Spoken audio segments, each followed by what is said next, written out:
All right, here we are again. Welcome back to REI Strategies, the show. My name is Adam Holland, and I'm here with Tracy McGuire, 20-plus year real estate investing veteran, here to blast you with a whole bunch of knowledge when it comes to the topic we're going to talk about today, which is kind of an unusual one. We're going to call this one the surprise deals, or what we call it, the forgotten deals, and how money all of a sudden randomly shows up at your doorstep because of something that we'll talk about during this video. So keep watching, make sure you watch the whole thing. So Tracy, welcome on, man. Great to have you here.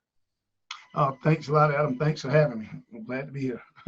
Awesome, man. So can you just tell us a little bit about what is a surprise deal or what is a forgotten deal?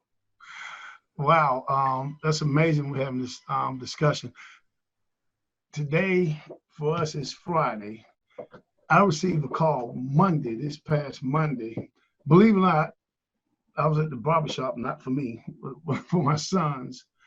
And I received a call from one of my partners who I did a JV with. And the story is about this particular deal. We bought a property, had a house on the lot, and it was actually a double lot. One lot had a property on it, a house. We paid $45,000 for this particular property. We sold the house, kept the lot. I think we sold that house for like 80 grand, right? We did sell it for 80 grand to a cash buyer. And so we put the lot on the market. For the past 2 years, believe it or not, we was getting offers or contracts. It didn't close. And so, like I said, I got a call Monday out the blue. My partner said, hey, you need to go by the attorney's office and sign the documents for that deal. And this particular partner and I had done multiple transactions together. And this was the only piece of property we had left together. And initially, it didn't ring a bell. I'm like, And he said, yeah, the land over at Old Dallas Highway, et cetera. I'm like, oh, really? He said, yeah. The attorney said that this guy funded the deal, signed, and et cetera. We need to come sign and get our money. Cool. We sold it, made another $15,000. 2 years gone by, and not thought nothing about this particular deal. However, what's more common, which I've experienced as well, is holding a second mortgage on a property. Well, you may sell a property and then for a certain price, and to make the deal work, you may have to hold a second mortgage. Typically, when I've done that, I do not require payments. I just want to be paid off when you refinance or sell the property. And that's one of the most common ways that I've experienced, if you want to say the forgotten money. All of a sudden I get a call, we're selling that property, we need a payoff, et cetera. And I'm more than happy to send over a payoff. But in real estate, those type of experiences can happen. I've seen other investors who have purchased properties. Most of the time is land, it just depends what your strategy is, but most of the time it's land, from my experiences. Now, keep in mind the second mortgage, I was doing that with houses, but I've seen a lot of people have land sitting around, and then all of a sudden they're able to create cash flow off of it, get income from it. But that's the power of real estate. Work you do today, you really plant seeds for tomorrow, and it comes sometimes unexpectedly. So just a great business, another way of creating cash flow for yourself. That's awesome. That's a really good metaphor. Like we talk about real estate or any sales, any business is going to be a numbers game. And a lot of people, I think, when they get into real estate investing, they're looking for that quick money. They want to make that $10,000 on a wholesale deal, or $15,000 on a whole-sale deal, or even $5,000 on a wholesale deal. But it's about the quick money or whatever. And that's really a short-term thinking. Literally, it's short-term thinking. If you're playing the long game and thinking more long-term, these are deals that you said 2 years ago, and all of a sudden just money shows up. And how I look at this, everything that you're saying, on my side, I do digital marketing, and I'm like, oh yeah, I remember I built this website 3 years ago.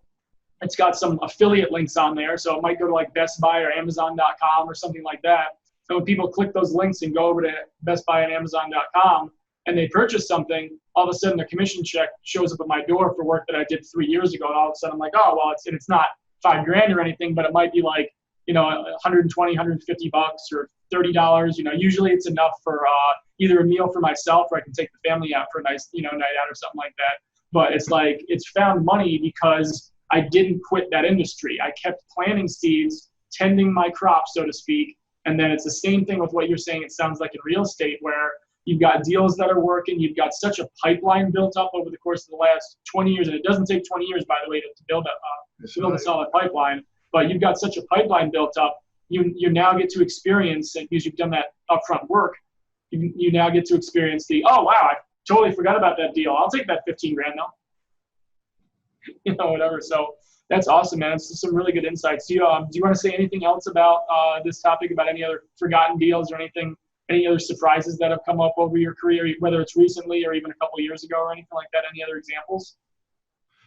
Yeah, Adam, and that works, I think in a few different ways in this business. Even if you go all the way back to marketing, I've had people to call me and say, I received your postcard 2 years ago, and I've been holding on to it.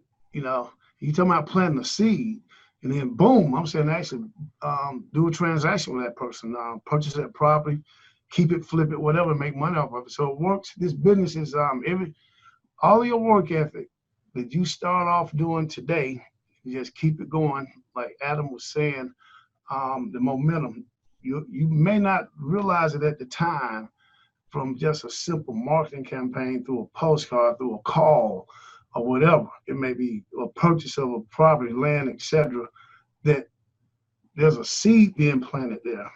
And you can reap the benefits of that years or months down the road. So and it's all about, creating cash flow. And it's happened to me several times, especially with the postcards, that I've totally forgotten about that person, never even really talked to most of them. And said, whoop, oh, wow, I sent out that postcard, that campaign 2 years ago. I'm still making potential money off of it. Wow, that's great. Imagine receiving that postcard and being like, oh, I'm not in the business anymore. And like all those seeds that you planted before just died. Not a good feeling. So playing that long game, being in there for the long term, and realizing that this isn't just like some quick money thing. Real estate investing can be a very lucrative career, right? A long-term career that you can build wealth and a family legacy with. So that's some great insights, Tracy. I appreciate that. So if you're wanting to learn how to buy your own packet of seeds, basically get started in the real estate investing niche, and start planting those seeds as soon as possible so that you can reap the rewards sooner than later, but obviously for the long term as well. Check out Tracy's website, reistrategies.com, or click the link that's somewhere around this video that you're watching right now. There's a free webinar that Tracy does on how to get started in real estate investing, or if you're already in the market, it'll be a really good refresher and really set the foundation for you to be able to grow from. I highly recommend the webinar. And just for registering for the free webinar, Tracy also gives out his free ebook called also REI Strategies. So again, click the link somewhere around this video, register for the webinar, get your free ebook, and we'll see you then. Thanks so much, everybody. Take care.